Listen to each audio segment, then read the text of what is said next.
علیکم ورحمۃ اللہ تعالی وبرکاتہ۔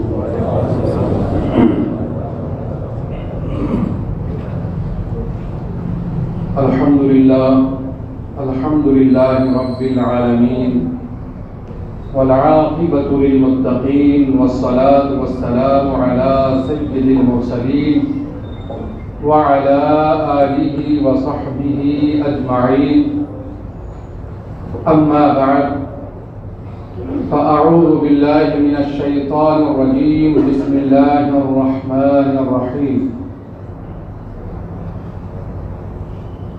شہر رمضان الذی انزل فیہ القرآن،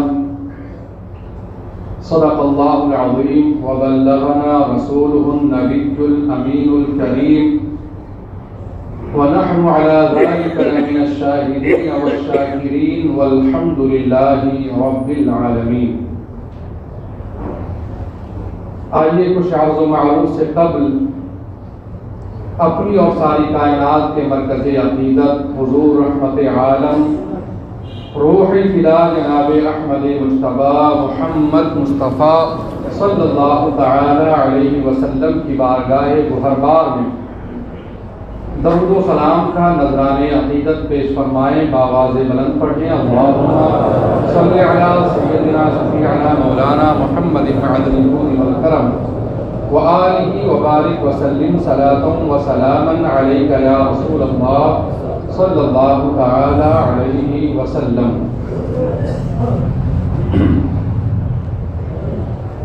عزیزان ملت اسلامیہ، رمضان المبارک کا مہینہ اپنی منزل کی طرف رواں دواں ہے، اور اس ماہ مبارک کی جو سب سے بڑی خصوصیت ہے وہ یہ ہے کہ اس ماہ مبارک کے اندر اللہ تبارک و تعالی نے آسمان دنیا پر اپنا مقدس کلام ایک بار ہی نازل فرمایا۔ تو یہ قرآن کا مہینہ ہے، اس کو شہر القرآن بھی کہا جاتا ہے، قرآن کا مہینہ ہے، اور ہم سب امت قرآن ہیں، ہم سب قرآن والے لوگ ہیں، اور قرآن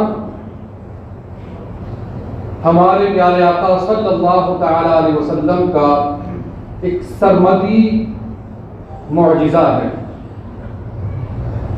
جو صبح قیامت تک اپنی تمام تر جلوہ سامانیوں کے ساتھ باقی رہے گا،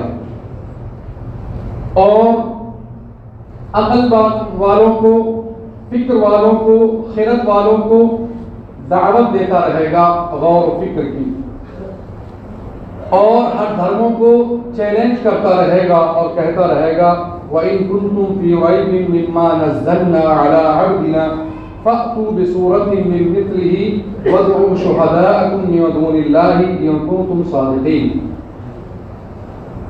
چیلنج کرتا رہے گا کہ اگر تم اس کتاب کے بارے میں ذرا سا بھی شک رکھتے ہو، ڈاؤٹ رکھتے ہو، فَأْتُوا بِسُورَةٍ مِّن مِّثْلِهِ، تو تم ایک سورت ہی بنا کر کے لے آؤ۔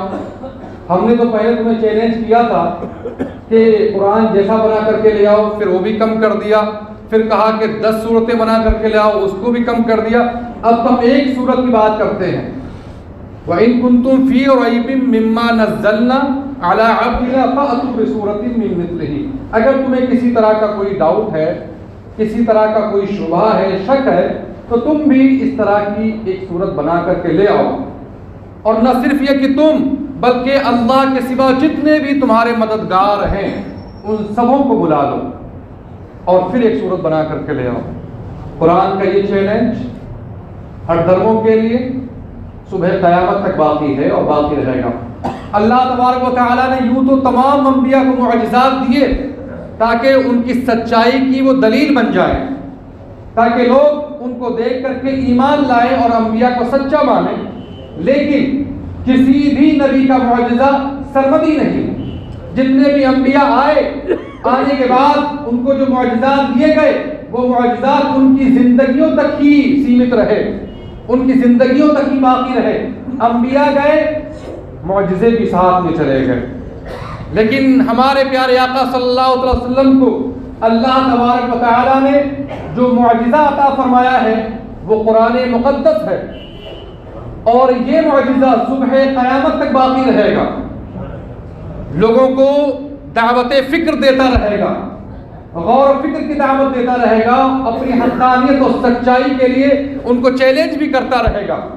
یہی وجہ ہے کہ جیسے جیسے زمانہ ترقی پذیر ہو رہا ہے، جیسے جیسے انسانی علوم ترقی کر رہے ہیں، قرآن کے اثرات، قرآن کے رموز، قرآن کے راز، قرآن کے سیکریٹس کھلتے چلے جا رہے ہیں۔ جیسے جیسے ترقی کرے گا زمانہ اور جیسے جیسے علوم انسانی ترقی کریں گے، قرآن کی جلوہ سامانی ویسے ہی نکلتی چلی جائے گی۔ یہی وجہ ہے کہ آج بھی نہ معلوم کتنے سائنسداں، کتنے اطباء اور کتنے دیگر لوگ فکر اور تدبر رکھنے والے آج بھی اسلام کے دامن رحمت میں پناہ لے رہے ہیں اور اسلام قبول کر رہے ہیں، اور قرآن عقل والوں ہی کو دعوت دیتا ہے، انہی کو اپنا جو ہے محور بناتا ہے، ورنہ دیوانے تو یوں ہی جنتی ہیں، جو پاگل لوگ ہیں وہ تو یوں ہی جنتی ہیں۔ عقل والوں کو قرآن اپنی طرف دعوت دیتا ہے کہ ادھر آؤ، ادھر آؤ، کیونکہ احکامات تم پر نافذ کیے جانے ہیں، مکلف تمہیں بنایا گیا ہے، دیوانوں کو نہیں، پاگلوں کو نہیں، بچوں کو نہیں، بلکہ تمہیں بنایا گیا ہے۔ تو قرآن ان کو دعوت دیتا ہے اور کہتا ہے افلا یتدبرون القرآن ام علی قلوب اقفالها، کیا یہ غور نہیں کرتے قرآن کے اندر، یا ان کے دلوں کے اوپر مہر لگا دی گئی ہے، تالے ڈال دیے گئے ہیں؟ حالانکہ مقصد یہی ہے کہ عقل والے نصیحت پکڑیں، قرآن میں غور کریں۔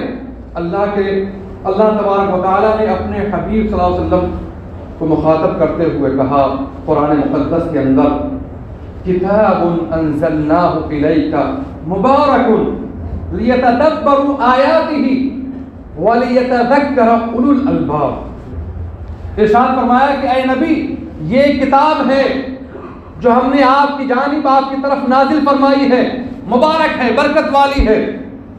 برکت والی کیسی ہے اور کیوں ہے؟ آگے ارشاد فرمایا لیتدبروا آیاتہ، تاکہ وہ اس کی آیتوں میں غور کریں، فکر کریں، سوچیں، گہرائی اور گہرائی میں جائیں، تاکہ ان کے سامنے قرآن کے اسرار نکھر کر کے سامنے آ جائیں۔ اور آگے فرمایا وَلِيَتَذَكَّرَ أُولُو الْأَلْبَابِ، تاکہ عقل والے، لب رکھنے والے، مغز رکھنے والے نصیحت پکڑے، نصیحت حاصل کریں۔ تو مغز جن کے اندر ہے ان کو مخاطب کرتا ہے قرآن، لیکن افسوس یہ ہے کہ مغز والے ہی بھاگ جاتے ہیں۔ نماز ہوتی ہے، مغز والے بھاگ گئے۔ جن کو مغز والا کہا جاتا ہے، جن کو عقل مند کہا جاتا ہے، خرد والا کہا جاتا ہے، یا جو اپنے آپ کو خرد والا سمجھتے ہیں، وہی بھاگ جاتے ہیں، وہی قرآن سے دور نظر آتے ہیں۔ قرآن تمہیں بلاتا ہے اور تم کہاں چلے جاتے ہو؟ قرآن تمہیں دعوت دیتا ہے پڑھنے کی، قرآن تمہیں دعوت دیتا ہے، بار بار یہ فرماتا ہے افلا یعقلون، کیا ان کے پاس عقل نہیں ہے؟ افلا تعقلون، کیا تمہارے پاس عقل نہیں ہے؟ افلا ينظرون، کیا یہ دیکھتے نہیں ہیں؟ اللہ اکبر، جگہ جگہ مخاطب کر رہا ہے عقل والوں کو، فکر والوں کو، نظر والوں کو۔ اور نظر والوں کا حال یہ ہے کہ نماز ہوتے ہی بھاگ کھڑے ہوتے ہیں، نماز ہوتے ہی چلے جاتے ہیں۔ رمضان کا مہینہ چل رہا ہے، رمضان کا مہینہ چل رہا ہے، قرآن کا مہینہ چل رہا ہے، قرآن کی تلاوت کا مہینہ چل رہا ہے، قرآن کی آیات میں غور و فکر کا مہینہ چل رہا ہے، قرآن کو یاد کرنے کا مہینہ چل رہا ہے، قرآن کی برکتوں سے اپنے دامن کو بھرنے کا مہینہ چل رہا ہے۔ لیکن افسوس یہ ہے کہ اس مہینے میں بھی ہمارے لوگ غفلت کا شکار ہیں اور قرآن کو چھوڑے ہوئے ہیں۔ کل اللہ کے رسول شکایت کریں گے کہ اے میرے رب، انہوں نے قرآن کو چھوڑ دیا تھا۔ تو قرآن تو آپ کو سمجھ عطا کرنے کے لیے، غور و فکر کی وادیوں سے گزارنے کے لیے آیا ہے۔ اللہ رب العزت نے جو اس کے اندر اسرار رکھے ہیں وہ تمہارے اوپر واشگاف کرنے کے لیے آیا ہے، اس کے اندر ہر شے رکھی ہے۔ لیکن ہم ہیں، آپ ہیں کہ کوئی مطلب ہی نہیں رکھتے ہیں۔ دنیا کے دیگر قومیں قرآن کو پڑھ رہی ہیں، پڑھنے کے بعد ریسرچ کر رہی ہیں، اور بہت سے وہ ہیں جو اس کے دامن سے وابستہ ہونے کے بعد اسلام کے دامن میں پناہ لے رہے ہیں۔ لیکن مسلمان، ان کو کوئی فکر ہی نہیں ہے۔ لے آئے قرآن، کوئی کسی کا انتقال ہو گیا، بس رکھنے کے لیے آ گئے۔ اب رکھی ہوئی ہیں قرآن کی جو ہے ان کے سیٹ رکھے ہوئے ہیں، پارے رکھے ہوئے ہیں، کوئی پڑھنے والا نہیں ہے۔ وہ سمجھتے ہیں کہ ہم نے قرآن رکھ دیا مسجد کے اندر، بس ہمارا فرض ادا ہو گیا۔ نہیں بھائی، قرآن کو صرف رکھنے سے فرض ادا نہیں ہوتا۔ قرآن صرف رکھنے کے لیے نہیں آیا ہے، قرآن تو تمہیں حیات دینے کے لیے آیا ہے، زندگی دینے کے لیے آیا ہے، دستور عمل دینے کے لیے آیا ہے، دستور حیات دینے کے لیے آیا ہے۔ لیکن اس کے باوجود بھی اس سے دور ہے، غفلتوں کا شکار ہے۔ رمضان کا مہینہ رفتہ رفتہ گزر رہا ہے، مسجد میں نظر آتے ہیں تو چند لوگ جو قرآن کی تلاوت کر رہے ہوتے ہیں، باقی کہاں جاتے ہیں؟ کہاں ہیں وہ لوگ؟ حالانکہ قرآن کی فضیلت یہ ہے کہ اللہ کے پیارے رسول صلی اللہ تعالی علیہ وسلم نے ارشاد فرمایا، اِنَّ لِلَّهِ أَهْلِينَ مِنَ النَّاسِ، لوگوں میں اللہ والے ہیں، اللہ کے اہل ہیں، اللہ والے ہیں لوگوں میں۔ پوچھا گیا من ہم یا رسول اللہ، وہ کون ہیں؟ تو اللہ کے رسول صلی اللہ تعالی علیہ وسلم نے ارشاد فرمایا، ہم اہل القرآن وخاصتہ، وہ قرآن والے لوگ ہیں جو قرآن کی تلاوت کرتے ہیں، قرآن کو پڑھتے سیکھتے ہیں، اور وہ اس کے خاص لوگ ہیں۔ اللہ اکبر، یہ فضیلت عطا کی گئی ہے۔ تم دنیا کی ادھر ادھر کی چیزوں پر فخر کرتے ہو یا حسد کرتے ہو، کوئی کسی کی بلڈنگ پر حسد کر رہا ہے، کوئی کسی کی کار اور گاڑی پر، بنگلے پر حسد کر رہا ہے، کوئی کسی کے دنیاوی مناصب پر حسد کر رہا ہے۔ حالانکہ حسد کن چیزوں میں کرنا چاہیے؟ آؤ ہم پیارے آقا سے پوچھتے ہیں، کن چیزوں میں حسد کرنا چاہیے؟ کیا اونچی اونچی بلڈنگوں پر حسد کرنا چاہیے؟ کیا بڑے بڑے دنیاوی مناصب پر حسد کرنا چاہیے؟ یا بہترین کاروں اور گاڑیوں پر حسد کرنا چاہیے؟ کن چیزوں پر حسد کرنا چاہیے؟ تو پیارے آقا نے ارشاد فرمایا، لا حسد الا فی اثنتین، حسد نہیں ہے مگر دو چیزوں میں، دو چیزوں میں۔ کون کون سی ہیں وہ چیزیں؟ فرمایا، رجل آتاہ اللہ القرآن فہو یتلوہ آناء اللیل واطراف النہار۔ ارشاد فرمایا کہ ایک وہ بندہ جس کو اللہ تبارک و تعالیٰ نے قرآن مقدس عطا فرمایا تو وہ دن اور رات اس کی تلاوت کرتا ہے۔ تو اگر تمہیں حسد کرنا ہے تو اس بندے پر کرو جو قرآن کی تلاوت کرتا ہے دن و رات، اس پر حسد کرو، لیکن اس پر حسد نہیں کرتے۔ جہاں حسد کر سکتے ہو، روا ہے، وہاں کرتے نہیں ہو۔ حسد کرنے کا مطلب رشک کرنے کا مطلب ہے رشک کیجئے اور اس کے جیسا بننے کی کوشش کیجئے۔ دوسرا انسان کون ہے؟ فرمایا، رجل آتاہ اللہ المال فہو ينفقہ آناء اللیل واطراف النہار۔ اور دوسرا وہ شخص ہے جس پر آپ حسد یا رشک کر سکتے ہیں، وہ بندہ ہے جس کو اللہ نے مال عطا فرمایا ہے اور وہ مال دن رات راہ خدا میں خرچ کرتا ہے، صرف کرتا ہے۔ ان دو پر حسد کرنا ہے سو کرتے نہیں ہیں۔ حسد کرتے ہیں بلڈنگوں پر، حسد کرتے ہیں مناصب دنیا پر، حسد کرتے ہیں لوگوں کی گاڑیوں پر، حسد کرتے ہیں لوگوں کے بینک بیلنس پر، اور جن پر حسد کرنا، رشک کرنا ہے، جن کے جیسا بننے کی کوشش کرنا ہے، ان پر نہیں کرتے۔ یہ دو لوگ ہمارے لیے مثال ہے۔ پیارے آقا نے فرمایا کہ اگر حسد یا رشک کرنا ہے تو ان پر کرو، ان دو مردوں پر کرو کہ جن کو اللہ نے قرآن کی جو ہے عطا فرمایا تو وہ دن رات اس کی تلاوت کرتے ہیں، مال عطا فرمایا دن رات خرچ کرتے ہیں، ان پر حسد نہیں کرتے۔ قرآن مقدس کا یہ فائدہ، اور کیا فائدے ہوتے ہیں؟ اس کے علاوہ اور بھی بہت سارے فائدے ہیں جو اخروی فائدے ہیں۔ اگر کوئی بھی قوم کہیں بھی کسی بھی گھر میں اللہ کے قرآن کی تلاوت کرتی ہے تو اللہ رب العزت کی رحمت اس پر رمجم برستی ہے، سکینہ نازل ہوتا ہے، فرشتے آ کر کے گھیر لیتے ہیں، اللہ اپنے مقدس اور اپنے خاص بندوں میں اس کا ذکر کرتا ہے۔ پیارے آقا فرماتے ہیں، مجتمع قوم فی بیت من بیوت اللہ یتلون کتاب اللہ ویتدارسونہ بینہم، کہ جو بھی قوم اللہ کے کسی بھی گھر میں اللہ کی کتاب کی تلاوت کرتی ہے، اس کو سیکھتی سکھاتی ہے، تو کیا ہوتا ہے؟ الا نزلت علیہم السکینہ، ان پر سکینہ نازل ہوتا ہے، ڈپریشن دور ہو جاتا ہے، نفسیاتی فکریں ٹینشنیں دور ہو جاتی ہیں، نزلت علیہم السکینہ، سکینہ نازل ہوتا ہے۔ اور کیا ہوتا ہے؟ وغشیتہم الرحمہ، اور رحمت انہیں اپنی آغوش میں لے لیتی ہے۔ اور کیا ہوتا ہے؟ وحفتہم الملائکہ، اور فرشتے انہیں اپنے نورانی پروں میں ڈھانک لیتے ہیں۔ اور کیا ہوتا ہے؟ وذکرہم اللہ فی من عندہ، اور اللہ انہیں اپنے خاص بندوں میں یاد کرتا ہے۔ اللہ اکبر، اس سے بڑھ کر کے بھی کوئی فائدہ ہو سکتا ہے؟ وہ جو ہمارا پروردگار ہے جس کی عظمتوں کا ہم تصور بھی نہیں کر سکتے. آسمان کا بڑا شامیانہ کس نے بنایا؟ رب نے بنایا. وہ تمہیں یاد کرتا ہے. اللہ اکبر. وہ تمہیں یاد کرتا ہے. 7 آسمان بنائے ہیں, 7 سیارے بنائے ہیں, 7 دن بنائے ہیں, 7 کا عدد رکھا ہے, اور تمہیں دعوت دی ہے کہ آؤ قرآن میں غور کرو. اگر تم قرآن میں غور کرو گے تو تمہیں پتہ چل جائے گا کہ یہ کسی بندے کا کلام نہیں ہے, بلکہ اس کا کلام ہے جس نے 7 آسمانوں کو بنایا ہے, 7 زمینوں کو بنایا ہے, 7 دنوں کو بنایا ہے. کیونکہ قرآن کے اندر جہاں اللہ تبارک و تعالی نے قرآن مقدس کے اندر اپنی تعریف کی ہے, تو اللہ تبارک و تعالی نے 7 ایسی صورتیں قرآن کے اندر رکھی ہیں جن کا آغاز اللہ کی تعریف سے ہوتا ہے. سورہ فاتحہ میں الحمد ہے, اللہ کی تعریف والی صورت ہے. اس کے علاوہ جو سورہ فاتحہ کے بعد آپ دیکھیے سورہ انعام ہے, اس میں بھی اللہ کی حمد سے اس کا آغاز ہوتا ہے. سورہ کہف ہے, اللہ کی تعریف سے آغاز ہوتا ہے. سورہ تغابن ہے, اللہ کی تعریف سے آغاز ہوتا ہے. اس کے علاوہ تبارک الذی فرقان ہے, اللہ کی تعریف سے آغاز ہوتا ہے. سورہ ملک ہے تبارک الذی, اللہ کی تعریف سے. 7 صورتیں اللہ تبارک و تعالیٰ نے ایک طرف رکھی ہیں تعریف کی, اللہ کی خوبیوں کی بیان کی, جن کا آغاز اللہ کی خوبیوں کے ساتھ ہوتا ہے.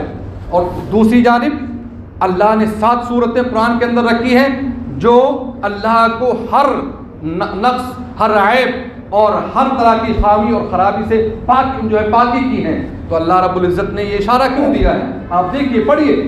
سبحان الذی اسری, پاکی ہے. پاکی کس بات سے ہے؟ کہ اللہ پاک ہے ہر طرح کے عیب سے, ہر طرح کے نقص سے, ہر طرح کی خرابی اور خامی سے.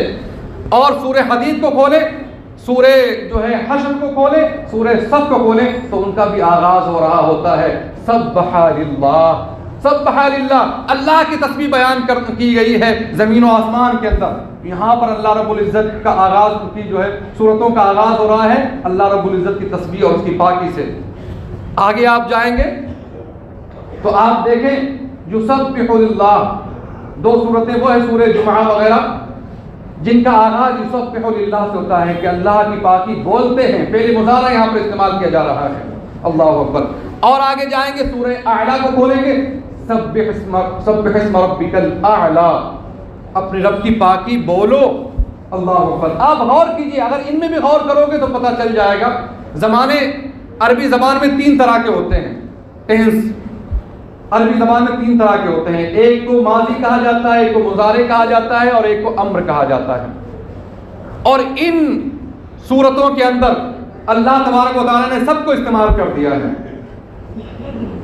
اور اسم کو بھی استعمال کر دیا ہے. سبحان الذی مصدر ہے, اسم ہے. اسم وہ دوام اور ثبوت پر دلالت کرتا ہے, یعنی ہمیشہ ہمیش کے لیے پاکی ہے. دوام کو بتاتا ہے, ثبوت کو بتاتا ہے کہ اللہ کے لیے پاکی ثابت ہے اور ہمیشہ ہمیش کے لیے ہے. اور جو فعل ہوتے ہیں, ورب ہوتے ہیں, ان کے اندر استمرار پایا جاتا ہے, تجدد پایا جاتا ہے کہ وہ ہمیشہ نئے سرے سے اس کی پاکی ہوتی رہتی ہے. تو اللہ تبارک و تعالیٰ نے ان پاکی والی صورتوں کے اندر فعل مضارع کو بھی استعمال کیا ہے یسبح للہ کے طور پر, فعل ماضی کو بھی استعمال کیا ہے سبح للہ کے طور پر, اور فعل امر کو بھی استعمال کیا ہے سبح اسم ربک الاعلیٰ کے طور پر. غور کیجئے, غور کرو گے تو پتہ چلے گا. غور کرنے والے جب غور کرتے ہیں تو پھر ان کی دل کی دنیا ہی بدل جاتی ہے. اس لیے قرآن آپ کو دعوت دے رہا ہے, آپ عقل والے ہیں, قرآن آپ کو بلاتا ہے کہ ادھر آؤ, قرآن کی طرف آؤ, غور کرو, تاکہ تمہاری دل کی دنیا بھی بدل جائے, تمہاری آخرت کی دنیا بھی بدل جائے. لیکن افسوس یہی ہے کہ ہم کوئی نوٹس ہی نہیں لیتے. کوئی کہنے والا کہتا رہے, کب سے تقریریں ہو رہی ہیں, بیانات ہو رہے ہیں, لیکن کچھ بھی فرق نہیں پڑتا. بیان ہوتے ہیں, سنتے ہیں, بہت اچھا بیان کیا ماشاء اللہ, لیکن بیان کیوں کیا گیا؟ ماشاء اللہ کہنے کے لیے, تعریف سننے کے لیے, یا زندگی بدلنے کے لیے؟ لوگ چاہے جتنے آ جائیں, بیان کرنے والے آ جائیں, جب تک کہ آپ نہیں بدلو گے, چینج نہیں ہوگے, کوئی بدل نہیں سکتا. بدلنا نہیں چاہا ابو جہل نے تو حضور صلی اللہ علیہ وسلم اس کے سامنے آئے, پیغمبر خدا ان کے سامنے آئے, وہ بھی نہیں بدلا. اگر بندہ خود بدلنا ہی نہیں چاہتا ہے تو اس کے سامنے کوئی بھی آ جائے تو نہیں بدلے گا, جب تک کہ ہم اپنے آپ کو خود سے بدلنے کی کوشش نہیں کریں گے. اور اللہ رب العزت کا بھی یہی فرمان ہے, ان اللہ لا یغیر ما بقوم حتی یغیروا ما بانفسہم. اللہ رب العزت چینج نہیں کرتا، بدلتا نہیں ہے قوموں کو جب تک کہ وہ خود اپنے آپ کو نہیں بدلتے ہیں۔ تو ہمیں خود کو بدلنا پڑے گا۔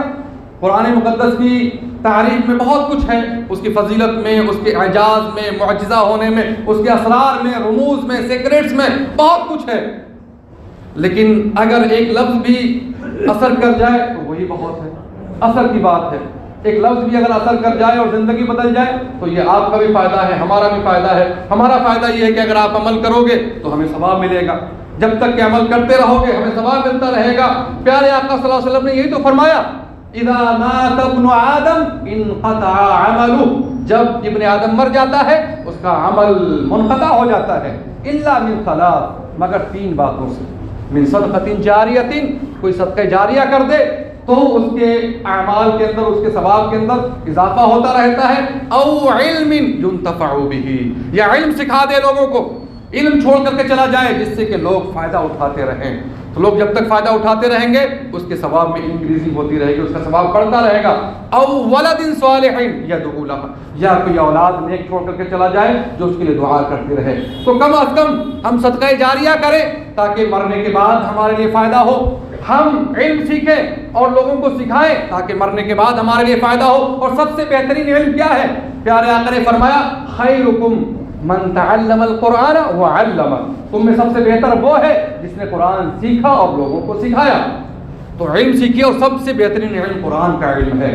اور اگر یہ بھی نہیں ہو پا رہا ہے تو پھر کم سے کم اپنے اولاد کی تربیت ہی کر لیجئے، کم سے کم انہیں کو نیک بنا لیجئے، ان کو آوارہ مت چھوڑیے، ان کو گنڈا مت بننے دیجئے، ان کو شرابی نشیڑی مت بننے دیجئے، انہیں آوارہ مت ہونے دیجئے، کم سے کم انہیں کی تربیت کر لیجئے، ان کو نیک بنا لیجئے کہ کل جب مر جائیں گے تو کم از کم نماز کے لیے آئیں گے تو کہیں گے رب ارحمہما کما ربیانی صغیرا، اے اللہ ان پر رحم کر جیسا کہ انہوں نے مجھ پر بچپن میں رحم کیا تھا۔ تو کم سے کم یہ دعا نکلے گی، اللہ معاف کرے گا۔ یہ کام کیجیے، اور یہ کام اسی وقت ہوگا جب ہم اپنے اندر اس کی سوزش کو جو ہے سلگائیں گے، اپنے اندر آگ پیدا کریں گے، اپنے اندر چینجنگ اور بدلاؤ کا معاملہ لے کر کے آئیں گے، جذبہ پیدا کریں گے، تب ہوگا۔ وآخر دعوانا الحمدللہ رب العالمین۔ کھڑے ہو جائیے، سنت ادا فرمائیے۔